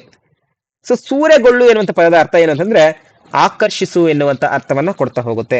ಆಕರ್ಷಣೆ ಮಾಡು, ಮನಸೆಳೆಯುವಂಥದ್ದು, ಸೂರೆಗೊಳ್ಳುವಂಥದ್ದು, ಮನಸ್ಸೆಳೆಯುವುದು ಎನ್ನುವಂತ ಅರ್ಥವನ್ನ ಕೊಡ್ತಾ ಹೋಗುತ್ತೆ. ಸೊ ಸ್ನೇಹಿತರೆ, ಇದಿಷ್ಟು ಸಂಪೂರ್ಣವಾಗಿ ಈ ಒಂದು ವರ್ಷದ ಈ ಒಂದು 2018 ಅಥವಾ 2020 ಪ್ರಶ್ನೆ ಪತ್ರಿಕೆ ಅಂತ ಅನ್ಕೊಳ್ತೀನಿ. ಸೊ ಈ ಪ್ರಶ್ನೆ ಪತ್ರಿಕೆ ಸಂಪೂರ್ಣ ವಿವರಣೆ ಇದಾಗಿದೆ. ಇನ್ನ ಗದ್ಯ ಭಾಗವನ್ನ ಹೇಗೆ ಬಿಡಿಸಬೇಕು ಎನ್ನುವಂಥದ್ದು ನಾನು ಮುಂದಿನ ಒಂದು ಸೆಷನ್ಸಲ್ಲಿ ನಿಮ್ಗೆ ತಿಳಿಸ್ಕೊಡ್ತಾ ಹೋಗ್ತೇನೆ. ಬಟ್ ಈಗ ಸಂಪೂರ್ಣವಾಗಿ ಬೋಧನಾಶಾಸ್ತ್ರ ಮತ್ತೆ ವ್ಯಾಕರಣಕ್ಕೆ ಸಂಬಂಧಿಸಿದ ಪ್ರಶ್ನೆ ಪತ್ರಿಕೆಗಳನ್ನ ಬಿಡಿಸ್ತಾ ಹೋಗಿದ್ದೇನೆ. ಸ್ನೇಹಿತರೆ, ಈ ಒಂದು ಮಾಹಿತಿ ನಿಮಗೆ ಉಪಯುಕ್ತ ಆಗಿದೆ, ಜಸ್ಟ್ ಈ ವಿಡಿಯೋಗೊಂದು ಲೈಕ್ ಅನ್ನ ಕೊಡಿ, ಜೊತೆಗೆ ನಿಮ್ಮ ಹೆಚ್ಚಿನ ಸ್ನೇಹಿತರಿಗೆ ಶೇರ್ ಮಾಡ್ತಾ ಹೋಗಿ. ಅದೇ ನೀವು ನಮಗೆ ಮಾಡುವಂತ ಸಹಾಯ ಆಗ್ತಾ ಹೋಗುತ್ತೆ. ಸ್ನೇಹಿತರೆ, ಇದಾಗಿತ್ತು ಇಂದಿನ ವಿಡಿಯೋ. ಇನ್ನ ಮುಂದಿನ ವಿಡಿಯೋದಲ್ಲಿ ಮತ್ತೊಮ್ಮೆ ಭೇಟಿ ಆಗ್ತಾ ಹೋಗೋಣ ಸ್ನೇಹಿತರೆ. ನಿಮ್ಗೆಲ್ಲರಿಗೂ ಧನ್ಯವಾದಗಳು ಸ್ನೇಹಿತರೆ.